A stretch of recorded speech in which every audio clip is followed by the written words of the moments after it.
안녕하세요. 데이터 리터러시로 나만의 수업 만들기 연수를 맡은 대전 삼성초등학교 교사 한성면입니다. 오늘은 먼저 빅데이터의 활용 사례를 한번 살펴보고요. 썸 트렌드를 활용한 수업 만들기, 그리고 이어서 통계 놀이터를 활용한 수업 만들기에 대해 다뤄보도록 하겠습니다. 먼저 빅데이터의 활용 사례입니다. 빅데이터란 IT 기술을 이용하면서 사용되는 모든 데이터를 이용합니다. 우리는 현재 빅데이터가 가득한 세상에서 살고 있는데요. 이러한 빅데이터는 엄청 많은 종류로 우리 생활에 널리 퍼져 있습니다. 예를 들어 영상, 문자, 음성, CCTV, 사내 데이터까지 다양한 생활, 다양한 사업, 다양한 관계 측면에서 빅데이터가 많이 활용되고 있습니다. 최근에는 전화기에 자동 녹음 기능도 있고 여러 가지 녹화 기능도 있기 때문에 다양한 정보라든지 사람들의 안전을 위해서 활용되곤 합니다. 이러한 대량의 빅데이터는 많은 장점을 줄 수 있는데요. 첫 번째로는 미래를 예측할 수 있습니다. 우리가 코로나를 겪고 나서 그 이후에 우리 코로나를 겪고 나서 다양한 백신을 개발한다든지 마스크가 부족하니까 마스크를 많이 만든다든지 진단키트를 만든다든지 그렇게 데이터가 들어오면서 만들어가는 과정도 있고요. 코로나 이후에 여행이 늘어날 거다. 이런 걸 또 예측할 수 있습니다. 또한 프로젝트도 기획할 수 있습니다. 다양한 관련 정보, 내용 확인해서 다양한 프로젝트나 광고, 마케팅에 특히 활용할 수 있습니다. 예를 들어 어떤 가게에서 과일 가게에서 음식을 냈는데 그 음식이 50대, 60대가 인기가 많았다. 그럼 50대, 60대를 타겟으로 한 광고를 또 낼 수 있다는 겁니다. 빅데이터는 인공지능이 개발을 하는데요. 최대한 많은 데이터가 필요합니다. 다다익선입니다. 결국 데이터가 많으면 많을수록 좀 더 정확하게 확인할 수 있고요. 두 번째로는 많은 학습을 진행할 수 있습니다. 학습을 최대한 많이 진행한다면 이 인공지능이 좀 더 정교화되고 정확하게 되게 됩니다. 이를 통해 인공지능의 정확도가 올라가게 되면 우리 생활에서 인공지능을 자유롭게 빅데이터를 자신감 있게 활용할 수 있습니다. 다음은 내비게이션 개발 과정입니다. 요즘 티맵이나 네이버 지도, 카카오맵 이런 것처럼 여러 가지 내비게이션이 굉장히 많은데요. 내비게이션을 통해서 우리의 도착 위치, 다른 사람의 시간, 도착 예정, 소요 시간까지 확인할 수 있습니다. 예를 들어 많은 사람이 내비게이션 어플을 사용하면서 그 어플을 통해서 어디 위치에 가고 도착하고 활용할 수 있는 그러한 과정을 전부 다 다룰 수 있는 겁니다. 또한 빅데이터 활용 사례로는 추천 시스템 프로그램, 유튜브 알고리즘을 쉽게 들 수 있습니다. 저도 가끔 유튜브를 보다 보면 가끔씩 이것도 있었네, 저것도 있었네, 내가 몰랐던 게 있었네, 내가 관심사가 중간중간에 튀어나오게 되는데요. 이러한 유튜브 알고리즘을 바탕으로 사람들의 다양한 빅데이터를 모아서 알고리즘이 제공되는 겁니다. 이러한 알고리즘은 인터넷 사용 로그 기록이나 웹, 앱 로그 데이터 수집과 같은 방식으로 활용될 수 있습니다. 다음은 빅데이터를 활용하는 직업입니다. 첫 번째는 데이터 분석가입니다. 데이터 분석가는 어떤 역할을 하냐면 빅데이터의 통계 분석을 담당합니다. 어떤 기업에서 신사업, 새로운 사업을 추진할 때 다양한 데이터를 모으고 이걸 데이터를 바탕으로 이런 자료, 저런 자료를 모아야겠다. 이렇게 추진할 수 있습니다. 두 번째로는 IT 프로그래밍 언어를 이해해서 활용할 수 있습니다. 데이터를 분석하기 위해서는 엑셀도 확인해야 되지만 다양한 시각화 프로그램이 필요한데 이를 위해 IT 프로그래밍 언어가 필요합니다. 또한 데이터 분석가는 수집하는 것뿐만 아니라 그것을 분석하고 관리하고 제대로 맞게 해석하는 역할까지 할 수 있습니다. 자, 학교에서도 이러한 데이터 분석이 중요한데요. 예를 들어 학력이 낮은 수학 같은 과목이 약한 학생들의 경우는 결국 이러한 데이터를 모아가지고 이 학생이 수화 연산에 약하구나. 그럼 수화 연산을 조금 더 강화해 주어야겠다. 이런 방향으로 수업을 진행해 나갈 수가 있습니다. 다음 직업은 데이터 사이언티스트입니다. 데이터 사이언티스트는 쉽게 말해 데이터를 연구하는 직업입니다. 다양한 데이터를 직접 연구하고 활용하는 직업인데 주로 의료, 병원에 활용되는 의료나 질병 데이터를 연구하는 게 많습니다. 그래서 미래 질병을 예측하는 업무를 주로 하는데요. 이러한 데이터 사이언티스트는 어떤 질병이 발병을 하면 그거에 대한 항체라든지 면역 체계라든지 이런 거를 연구하고 활용하고 신약을 개발하는 역할을 도와줄 수 있습니다. 이렇게 빅데이터는 우리 생활, 우리 삶 속에 깊숙이 들어와 있고 무궁무진하게 활용될 수 있습니다. 이러한 빅데이터를 수업에서도 활용할 수 있는데요. 두 가지 사이트, 플랫폼을 활용해서 한번 수업을 어떻게 적용할 수 있는지, 활용할 수 있는지 확인해 보도록 하겠습니다. 첫 번째는 썸 트렌드를 활용한 수업 만들기입니다. 썸 트렌드란 다양한 데이터를 비교, 분석하는 플랫폼입니다. 자, 보시면 이제 썸 트렌드에서 이건 유료인데요. 제가 이제 보여드릴 부분은 무료로 썸 트렌드를 활용할 수 있는 방법을 한번 안내해 드리도록 하겠습니다. 자, 먼저 썸 트렌드에 들어가면 소셜 분석이 있습니다. 소셜 분석은 쉽게 말해서 블로그나 유튜브 이런 언급량을 확인할 수 있습니다. 그래서 유료 결제를 안 한 경우에는 한 달 정도를 사용할 수 있습니다. 근데 학생들이랑 수업을 하다 보면 한 달 정도도 트렌드 있게 확인이 가능합니다. 자, 언급량 분석은 소셜 분석 속에서 그 단어, 저는 대전 여행이란 키워드를 검색했는데요. 이 대전 여행이라는 키워드가 블로그에서 추이가 어떠한지 그런 변화, 언급량을 확인할 수 있고요. 나아가서 유튜브의 반응까지 함께 확인할 수 있습니다. 밑에 유튜브의 경우는 여러 가지가 나오는데 이 유튜브의 반응을 확인하고 이걸 바탕으로 이런 게 되게 트렌드 있고 관심 있구나 라는 것을 확인할 수 있습니다. 다음으로는 연관어 분석이 있습니다. 연관어를 보면 카테고리 조회가 가능합니다. 예를 들어 인물, 단체, 장소 등 대전 여행과 관련된 다양한 카테고리 연관어를 조합해서 확인할 수 있습니다. 그리고 이를 바탕으로 연관어의 순위를 변화를 확인할 수 있습니다. 이거는 가장 좋은 장점은 실시간 트렌드를 확인할 수 있다는 점입니다. 학생들이 어떤 연예인, 아이돌에 관심이 많을 때 그 아이돌을 검색해보고 그 아이돌이 어떤 광고에서 히트를 쳤다 이런 트렌드가 올라가는 걸 직관적으로 확인할 수 있고 뭐 가요, 뭐 음악방송에서 1등을 했다 이런 것도 직관적으로 확인할 수 있습니다. 나아가서 긍정언어, 부정언어까지 분석할 수 있는데요. 대전 여행의 경우에는 뭐 좋다, 맛있다, 귀엽다, 사람이 많다 등등 여러 가지를 반응을 직접적으로 확인할 수 있습니다. 자, 긍정어의 경우는 약간 보라색 계열이고 부정어의 경우는 빨간색 계열입니다. 자, 이것도 마찬가지로 단어 순위의 변화를 확인할 수 있습니다. 긍정언어가 올라갔다든지 부정언어가 올라갔다든지 식당의 경우 어떤 메뉴를 출시했을 때 이 메뉴에 긍정언어가 올라가면 반응이 좋다는 걸 확인할 수 있고 떨어지는 경우 이게 좀 안 좋을 수 있구나 라는 것을 함께 확인할 수 있는 점입니다. 자, 다음엔 긍정 부정 분석입니다. 이거는 긍정과 부정, 추이를 변화를 확인하고 판단할 수 있습니다. 여기에 보면 노란색은 중립인데 긍정어도 아니고 부정어도 아닌 그런 경우입니다. 세 번째는 비교 분석입니다. 이제 비교와 대조군을 확인할 수 있는데요. 예를 들어 저 같은 경우에 대전 여행과 세종 여행 비교를 해봤는데 언급량 비교를 통해서 대전 여행과 세종 여행의 차이, 비교 언급량 추이를 확인할 수 있고요. 나아가서 카테고리 비교까지 할 수 있습니다. 대전 여행의 경우 어떤 키워드가 뜨는지, 세종 여행의 경우 어떤 키워드가 뜨는지, 그리고 공통된 언어, 뭐 월요일이라든지 여행 갔다 와서 피곤한 그런 마음이 들어가겠죠. 주말이라든지 등등. 자, 그 다음에는 긍정 부정 비교 분석 워드맵까지 직관적으로 워드클라우드로 확인할 수 있습니다. 자, 이건 이제 유료 결제 부분인데요. 유튜브 분석도 할 수 있습니다. 예를 들어 어떤 연관어를 제시했을 때 그거에 대한 유튜브 관련어를 인스타로 치면 해시태그라고 하죠. 그런 거를 분석해서 활용할 수 있습니다. 우리가 썸 트렌드를 이제 간단하게 기능을 확인해 보았는데요. 이 수업에 어떻게 활용할 수 있을까요? 첫 번째로는 나만의 여행 계획을 세우고 확인하는 여행 프로젝트에 활용할 수 있다고 생각합니다. 두 번째로는 다양한 직업의 탐색 트렌드도 확인할 수 있는 진로 프로젝트. 그 다음에는 나만의 가게 광고를 만드는 광고 프로젝트에 활용될 수 있습니다. 이렇게 썸 트렌드를 활용해서 우리는 다양한 수업을 만들 수 있는데 학생들이 무엇보다 빅데이터를 쉽고 트렌드를 정확하게 확인할 수 있다는 장점이 있습니다. 그럼 한번 함께 썸 트렌드를 실습하며 확인해 보도록 하겠습니다. 자, 다음은 썸 트렌드 사이트입니다. 이 썸 트렌드 사이트는 뭐 에어, 유닛, 분석센터, 서비스 등등 여러 가지가 나오는데 오늘 저희는 구글로 로그인을 해서 무료 체험판을 한번 활용해 보도록 하겠습니다. 분석센터에 들어오시면 일단 유료 체험의 경우는 블로그랑 뉴스를 확인할 수 있고요. 다른 한 달 확인할 수 있습니다.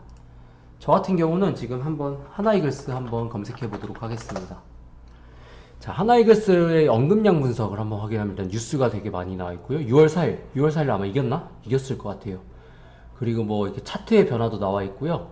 보시면 이게 채널별로 블로그 얼마, 뉴스 얼마. 그래서 아마 야구 경기 한 날을 좀 많이 올라올 것 같아요. 그 관련된 블로그나 뉴스가 확인되는 걸 확인할 수 있고요. 내려보시면 다양한 하나이글스에 대한 유튜브 반응까지 확인할 수 있습니다. 뭐 5월 29일 이렇게 이겼고, 뭐 김서현이라는 야구 선수가 뭐 연습을 하고 등등. 자, 이어서 연관어 분석을 한번 확인해 보겠습니다.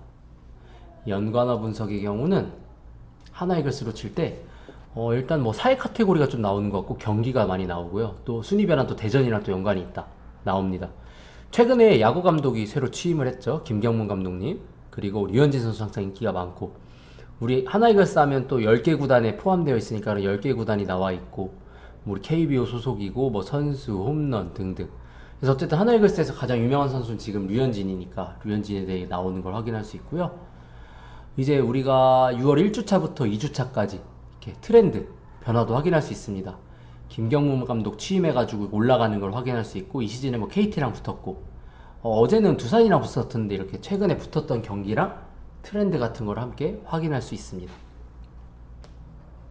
여기 보면 이제 전체 순위, 결국 사람들이 경기를 할 때 하나이글스라 하면 하나이글스 경기를 봐야지, 이렇게 키워드를 확인할 수 있습니다. 그 다음은 긍정, 부정 분석입니다. 자, 마찬가지로 하나이글스는 긍정어가 한 66% 정도 되네요. 자, 보시면 뭐 승리하다, 긍정어, 응원, 활약, 진심, 기대, 매진, 좋은 결과, 행복하다, 우승, 응원하다 등등 여러 가지가 있고요. 하나가 좋을 때도 있지만 연패할 때도 있기 때문에 경질, 하위권, 패배, 연패, 부진, 위기, 이러한 내용도 확인할 수가 있습니다. 긍부정 단어의 순위 변화도 함께 확인할 수 있는데요. 승리하다, 계속 올라가는 거 확인할 수 있고, 여기 활약도 있고요, 응원도 있고, 뭐 여기 승리, 위기 등등. 그래서 하나이글스가 잘 나갈 때는 긍정어가 항상 많겠죠. 그리고 지는 경우에는 좀 부정어가 올라갈 수 있고, 이걸 바탕으로 뭐 월별도 확인할 수 있습니다. 5월에는 어떤 단어가 많고 6월에는 또 어떤 단어가 많고. 자, 밑에 보면 추이도 확인할 수 있습니다. 이제 긍정어가 어쨌든 뭐 이때 올라갔어요. 제 생각에 6월 3일? 6월 3일이면 아마 하나가 이겼나? 이겼을 것 같죠, 그죠? 그리고 부정어가 좀 많은 날은 하나가 적겠죠. 지는 중립 언어도 있고. 어쨌든 보시면 월별로, 주별로도 확인, 통계자를 이렇게 직관적으로 확인할 수 있습니다. 그래서 이 사이트가 장점이 뭐냐면, 학생들, 특히 초등학생이나 뭐 중학생, 학생들의 경우는 빅데이터, 엑셀로 너무 나열되어 있는 건 어려울 수가 있는데, 이 데이터를 직관적으로 따와서 자기의 캔바나 이런 발표 자료에 투입을 하고 그거를 수업에 적용하고 활용할 수 있다는 그러한 장점이 있습니다. 자, 이렇게 썸트렌드가 소셜 분석을 통해서 언급량과 연관어, 긍정, 부정 분석까지 해보았는데, 이번에 비교 분석 한번 같이 확인해 보겠습니다. 자, 우리가 비교 분석을 해볼 건데, 마찬가지로 선생님은, 저는 하나이글스, 그리고 가장 인기 많은 뭐 롯데도 있고 기아도 있지만 기아 타이거즈 해보겠습니다. 자, 언급량 마찬가지로 이렇게 있는데, 하나이글스 언급량이 그래도 요새 하나가 맨날 매진되고 하니까 이렇게 언급량 추이를 확인할 수 있어요. 하나라든지 기아라든지. 그래서 주체가 하나인 걸 확인할 수 있고요. 기아는 이 정도이다 라는 거 주별로도 확인할 수 있습니다. 이 트렌드 월별. 근데 우리가 직관적으로 이렇게 꺾은선 그래프가 좀 더 격차가 크고 확인할 수 있는 거는 일별 트렌드를 확인할 수 있는 게 좋습니다. 다음은 연관어 비교 분석입니다. 하나이글스의 경우 뭐 최은성, 뭐 사령탑, 김경무 새로 바뀌었으니까 뭐 최원호 이제 그만뒀죠. 운동주, 김태현. 기아 타이거즈도 그거에 어울리는 단어. 겹치는 거 있어요. 경기, KBO, 야구, 시즌, 감독까지. 그래서 이러한 단어를 같이 확인할 수 있습니다. 자, 그 다음에는 밑에 보면 이제 연관 순위도 함께 확인할 수가 있고요. 그 다음으로는 긍정, 부정 비교 분석입니다. 하나이글스의 경우 뭐 이렇게 응원하다, 기아 타이거즈 1등이잖아요. 거의 승리하다가 되게 많네요. 그죠? 하나는 응원하다가 많고 승리하다 좀 조그맣고, 기아 타이거즈도 부진을 좀 하니까 요새 막 1등을 압도적으로 하다가 좀 밀리니까 부진이라는 단어가 좀 크게 떴고요. 하나이글스의 경우는 뭐 이렇게 뭐 진심으로 응원한다, 약간 하나들의 팬들이 약간 보살팬이라고 하죠. 그리고 추이 비교까지 이렇게 확인할 수 있습니다. 긍정어, 부정어, 중립어까지 이렇게 확인할 수 있습니다. 유튜브 분석의 경우는 유료예요. 유료인데 이제 보면 플레이리스트의 경우 막 이런 식으로 유튜브 반응이나 이제 그 해시태그라고 하죠. 이런 단어의 키워드까지, 그리고 어떤 감성 연관어 단어까지 확인할 수 있습니다. 그래서 유료로 결제하면 좋지만 사실 학생들이랑 하는 경우에는 무료로 한 달 정도로 활동을 해도 이 썸트렌드도 충분하다고 생각합니다. 다음은 통계 놀이터를 활용한 수업 만들기입니다. 통계 놀이터는 학생들의 참여로 통계 정보를 쉽고 재미있게 활용할 수 있는 사이트인데요. 보시면 아시겠지만 비주얼 통계를 먼저 확인할 수 있습니다. 비주얼 통계는 주제별로 인구, 환경, 사회 등등 여러가지 우리 사회 전반의 분야를 확인할 수 있는데, 이걸 더 나아가서 학년별로 그 학년 4, 5, 6 중학교, 고등학교까지 맞출 수 있습니다. 예를 들어 우리나라 지역별 초등학생 수를 확인할 수 있는데요. 2023년까지 일단 기준인데 밑에 확인하면 연도도 조정할 수 있고요. 관련 통계표 그리고 연계 교과까지 함께 확인할 수 있습니다. 이거는 그 교실 수업에서 활용할 때도 되게 뭔가 확장성이 넓고 편하게 적용할 수 있다는 장점이 있습니다. 다음은 만화로 보는 통계 웹툰입니다. 우리나라의 수출입이라든지 스마트한 생활이라든지 미래 우리나라 인구라든지 우리가 희망하는 직업이라든지 여러가지 상황에 맞는 통계 자료에 맞는 웹툰을 통해 학생들이 즐겁게 재미있게 통계를 친숙하게 확인할 수 있습니다. 마지막으로는 카드뉴스를 확인할 수 있는데요. 이거는 캔바나 미리 캔버스로 똑같이 한번 만들어 볼 수 있습니다. 뭐 통계가 여러 가지가 있는데 그걸 바탕으로 카드뉴스를 제공해서 사람들이 통계를 좀 더 친숙하게 편하게 확인할 수 있다는 장점이 있습니다. 자, 수업에 어떻게 활용할 수 있을까요? 첫 번째는 우리나라 사실 지금 저출산이라든지 그런 위기가 되게 많은데 이런 거를 극복하는 노력을 할 수 있습니다. 그래서 인구 프로젝트, 다양한 인구 문제를 파악할 수 있고요. 그 다음에는 통계를 활용해서 수학 문제를 만드는 통계 프로젝트까지 진행할 수 있습니다. 우리가 통계 놀이터를 통해서 결국 학생들이 통계란 이렇게 우리 생활에 사용되는 거고 또 어떻게 적용할 수 있는지 그런 활용 방안도 함께 파악할 수 있다는 장점이 있습니다. 그럼 한번 통계 놀이터 직접 사이트를 확인해 보도록 하겠습니다. 자, 다음은 통계 놀이터 활동 한번 진행해 보도록 하겠습니다. 통계 놀이터는 아이들이 통계 정보에 쉽게 접하고 데이터에 익숙해지도록 한 참여형 어린이 통계 활용 서비스인데요. 비주얼 통계부터 한번 봐볼까요? 자, 비주얼 통계 보시면 이렇게 주제별로 여러 가지가 나오는 걸 확인할 수 있고요. 문화, 교육, 국토 등등 여러 가지, 그리고 학년별도 한번 확인할 수 있습니다. 4학년, 5학년, 6학년. 자, 주제별 봐서 우리 교육으로 한번 가볼까요? 교육에 보면 여러 가지가 나오는데 초등학생의 평일 여가 시간 나오면 여기 차트로도 확인할 수 있고 100분위로도 볼 수 있고 1시간 미만 모두 시간 순위로도 볼 수 있고, 그리고 쭉 내리다 보면 관련 통계표라든지 연계 교과까지 함께 확인할 수 있습니다. 그래서 이렇게 직관적으로 비주얼 통계를 볼 수 있는데 이 장점은 뭐가 있냐면 주제별로 다양하게 있다 보니까 이 주제에 맞게 과목별로 뭐 국가별 도시화율을 차트로 확인해서 이거에 관련해서 통계, 도시화율이나 뭐 사회 어디에 필요하다 이런 것도 확인할 수 있고요. 또 좋은 점은 학년별로 확인도 할 수 있습니다. 4학년의 경우 초등학교 4학년에 해당하는 내용, 그리고 초등학교 5학년에 해당하는 내용, 그리고 초등학교 6학년에 해당하는 내용, 이렇게 각 학년에 해당하는 내용을 확인해서 학생들이 적절하게 활용할 수가 있습니다. 예를 들어 여기서 우리나라 인구의 성씨 같은 수업을 보면 여기서 뭐 김씨, 이씨, 박씨 직관적으로 나오고 통계표도 함께 확인할 수 있고 뭐 백분위로도 확인할 수 있고, 아이들이 이런 거는 수학 통계라든지 확률과 통계 이런 단원에서 활용할 수 있다는 장점이 있습니다. 또한 만화로 보는 통계도 있습니다. 통계 웹툰에서 뭐 용돈 뭐 이렇게 등등 해서 용돈이 얼마나 부족한지 여러 가지 뭐 생활 형평점만 이런 통계 자료를 제출해 주기도 하고요. 또한 카드뉴스를 통해서 뭐 영양이라든지 뭐 청년에 대한 정보라든지 이런 내용을 확인할 수 있습니다. 그래서 이런 카드뉴스를 보고 학생들이 직접 카드뉴스를 제작하고 발표하는 활동까지 할 수 있습니다. 이렇게 통계 놀이터를 확인해 봤는데요. 이 통계 놀이터를 활용하면 학생들이 보다 직관적으로 빅데이터를 활용하고 접근하고 수업에 활용할 수 있다는 장점이 있습니다. 자, 지금까지 우리는 빅데이터의 다양한 활용 사례를 확인하고 썸트렌드와 통계 놀이터를 통해 다양한 수업을 제작하고 적용하는 연수를 진행해 보았습니다.